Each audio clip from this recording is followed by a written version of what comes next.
50대에 처음 주식을 시작하면 이미 늦었다고 생각하실 겁니다. 그런데 정확히 반대입니다. 50대에 잘못된 계좌로 시작하면 20대가 제대로 된 계좌로 시작한 것보다 더 늦어질 수 있습니다. 같은 돈, 같은 상품, 같은 타이밍에 투자해도 어느 계좌에 담느냐에 따라 20년 뒤 손에 쥐는 돈이 수천만 원까지 벌어질 수 있기 때문입니다. 그런데 이 부분, 유튜브에 넘쳐나는 S&P 500 사는 법 영상들도 잘 안 알려줍니다. 대부분 그냥 매달 사세요까지만 말하고 끝납니다. 오늘은 그 뒷부분, 어느 계좌로 사야 세금을 가장 적게 내는지, 어느 브랜드 ETF를 사야 하는지, 그리고 50대라는 나이에 맞는 실전 전략까지 전부 끝까지 알려드리겠습니다. 이 영상 하나면 S&P 500 투자, 계좌 선택부터 실제 매수, 그리고 흔히 하는 실수까지 전부 끝낼 수 있습니다. S&P 500은 미국 대형기업 500곳에 분산 투자하는 지수로 최근 10년 연평균 10%에서 13%대 수익률을 보였습니다. 다만 그건 여러분이 이미 아시는 얘기고, 진짜 문제는 이겁니다. 이 지수를 어떤 계좌로 사느냐에 따라 20년 뒤 손에 쥐는 돈이 수천만 원까지 벌어질 수 있습니다. 그리고 이 차이는 20대보다 50대에 훨씬 더 크게 체감됩니다.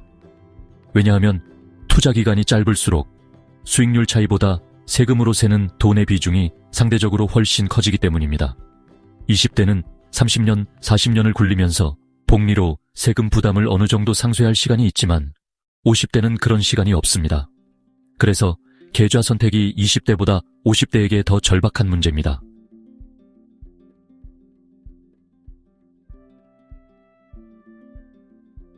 S&P 500을 사는 방법은 크게 세 가지입니다. 첫 번째, 미국 증시에 직접 상장된 ETF를 해외 주식 계좌로 사는 방법입니다. 두 번째, 국내 증시에 상장된 S&P 500 추종 ETF를 일반 계좌로 사는 방법입니다. 세 번째, 이 국내 상장 ETF를 ISA나 연금저축, IRP 같은 세제 혜택 계좌에 담는 방법입니다. 세 방법 다 결과적으로 S&P 500이라는 같은 자산을 사는 건데 세금 구조가 완전히 다릅니다. 첫 번째 방법부터 실제 숫자로 보겠습니다. 해외 주식 계좌로 미국 상장 S&P 500 ETF를 직접 사면 매도 차익에 국내에서 22% 양도세가 붙습니다. 다만 연간 250만 원까지는 공제가 됩니다. 배당이 나오면 미국에서 15%를 원천 징수합니다. 3천만 원을 투자해서 10년 뒤 10%대 연평균 수익률로 대략 7,800만 원이 됐다고 가정해보겠습니다. 차익은 4,800만 원입니다. 여기서 연간 250만 원 공제를 매도 시점에 한 번 적용받는다고 하면 대략 4,550만 원에 22%, 그러니까 1,000만 원 가까운 세금을 내셔야 할 수 있습니다. 장점은 미국 시장에서 가장 오래되고 순자산이 큰 ETF를 직접 살 수 있다는 것과 환전 후 원화 걱정 없이 굴러가는 구조 자체를 이해하기 쉽다는 겁니다. 두 번째, 국내 상장 S&P 500 ETF를 일반 계좌로 사면 어떻게 될까요? 국내 상장 ETF는 매매 차익에 배당 소득세 15.4%가 붙습니다.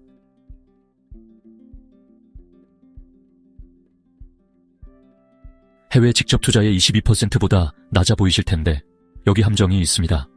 국내 상장 해외 지수 ETF는 매매 차익 전체에 세금이 붙고 250만 원 같은 공제가 아예 없습니다. 그리고 여기서 나온 수익이 다른 금융소득과 합쳐져서 연 2천만 원을 넘으면 금융소득 종합과세 대상이 될 수 있습니다. 같은 4,800만 원 차익이라면 공제 없이 15.4%가 그대로 붙어서 대략 740만 원의 세금이 나갑니다. 세율만 보면 해외 직접 투자보다 유리해 보이지만 소득이 이미 많으신 분들은 금융소득 종합과세까지 얽혀서 오히려 더 불리해질 수 있다는 걸 꼭 기억하셔야 합니다. 세 번째, 바로 이 채널의 진짜 차별점입니다.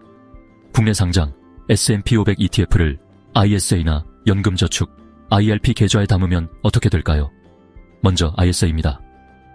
ISA 안에서 나는 수익은 서민형 기준 400만 원, 일반형 기준 200만 원까지 완전히 비과세이고 이 한도를 넘는 부분도 9.9%라는 낮은 세율로 분리과세됩니다. 앞서 계산한 1,000만 원 가까운 세금이 ISA 안에서는 상황에 따라 절반 이하로 줄어들 수 있습니다. 연금저축과 IRP는 여기서 한 발 더 나아갑니다. 납입할 때부터 세액공제를 받습니다. 두 계좌를 합쳐 연간 900만 원까지 납입하면 소득 구간에 따라 납입액의 14.2%에서 16.5%를 그해 세액공제로 돌려받습니다. 900만 원을 채우면 최대 148만 5천 원을 돌려받는 셈입니다.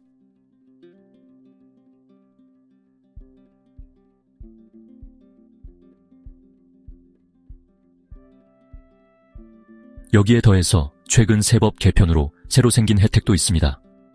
20년 넘게 연금으로 나눠 받으면 퇴직소득세의 50%를 감면받는 제도와 종신수령 계약을 맺으면 나이와 상관없이 3.3%라는 낮은 세율이 고정되는 제도입니다.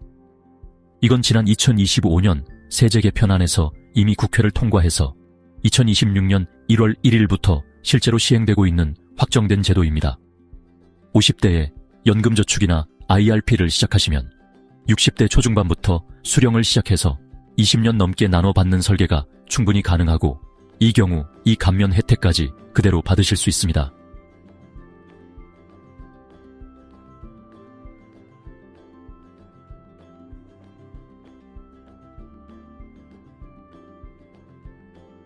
여기서 잠깐 실감나게 두 분을 비교해 보겠습니다.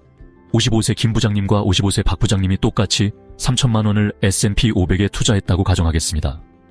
김 부장님은 해외 주식 계좌로 직접 미국 ETF를 사셨고 박 부장님은 연금저축과 IRP에 나눠 담으셨습니다.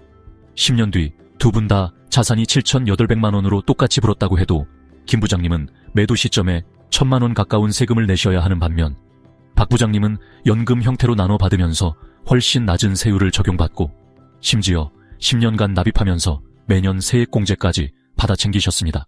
같은 수익률, 같은 투자 기간인데도 계좌 선택 하나로 실제 손에 쥐는 돈이 크게 벌어지는 이유가 바로 이겁니다. 그럼 50대에 시작하시는 분은 정확히 어떤 순서로 담아야 할까요? 여기서 실전 전략을 알려드리겠습니다. 첫 번째 우선순위는 연금저축과 IRP입니다.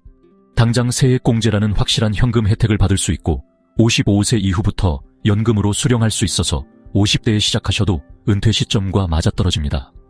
다만 중도에 급하게 인출하시면 그동안 받은 세액공제를 반환하고 기타 소득세 16.5%를 내야 하니 정말 노후 자금으로 쓸 돈만 넣으셔야 합니다.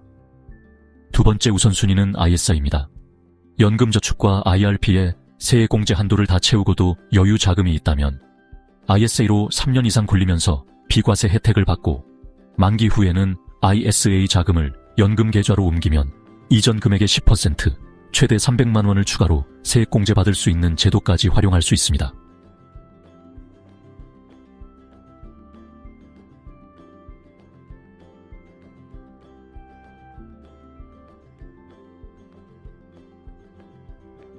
세 번째, 이 두 계좌의 한도를 다 채우고도 여유가 있으신 분들만 일반 계좌나 해외 직접 투자를 고려하시면 됩니다.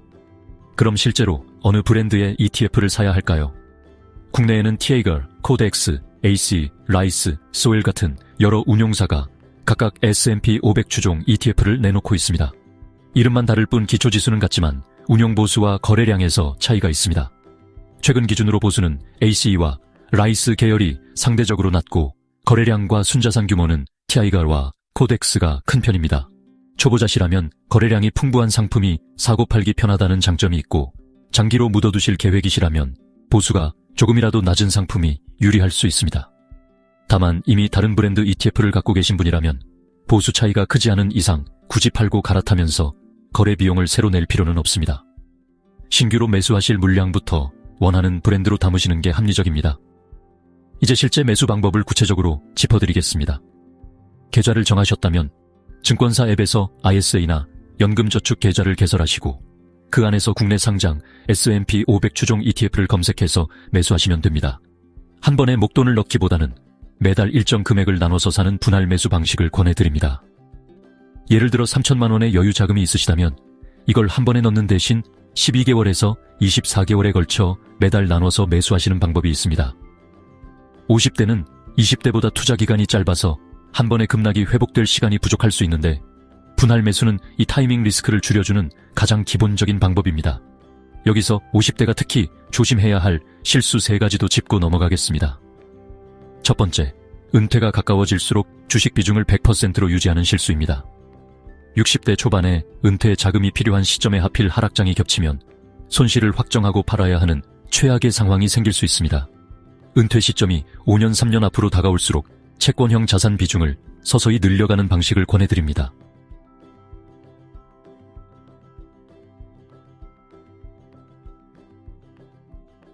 두 번째, 세액 공제만 보고 무리하게 납입 한도를 채우는 실수입니다. 노후 자금이 아니라 당장 몇 년 안에 써야 할 돈까지 연금 계좌에 넣어버리면 중도 인출 시 페널티 때문에 오히려 손해를 볼 수 있습니다.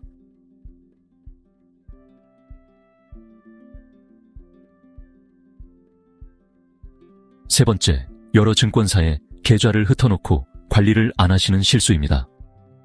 세제 혜택 계좌는 한도 관리가 중요한데 여러 곳에 흩어져 있으면 지금 얼마를 더 넣을 수 있는지 파악이 어려워집니다.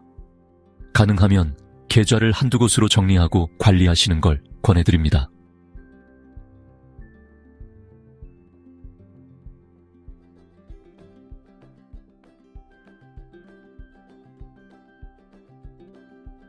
마지막으로 은퇴 이후, 그러니까 실제로 이 돈을 꺼내 쓰는 시점의 전략도 짚어드리겠습니다. 연금저축과 IRP는 55세 이후부터 수령할 수 있지만 한 번에 많이 받으면 오히려 세금이 커질 수 있습니다. 최소 10년, 가능하면 20년 이상 나눠서 수령하시는 게 앞서 말씀드린 세율 감면 혜택을 최대한 받는 방법입니다. 그리고 자산을 주식형 ETF에서 현금성 자산으로 옮기는 것도 한 번에 하지 마시고 은퇴 5년 전부터 서서히 비중을 조정하시는 걸 권해드립니다. 갑자기 하락장이 왔을 때 급하게 다 팔아야 하는 상황을 피하기 위해서입니다. 정리하겠습니다. S&P 500은 최근 10년 7%에서 13%대 수익률을 보였지만 어느 계좌로 사느냐에 따라 실제로 손에 쥐는 돈은 완전히 달라집니다.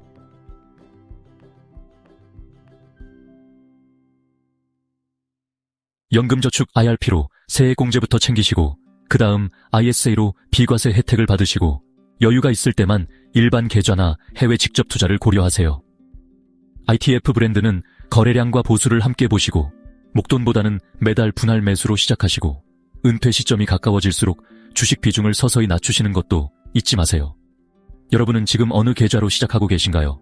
아니면 아직 계좌조차 안 정하셨나요? 댓글로 알려주세요.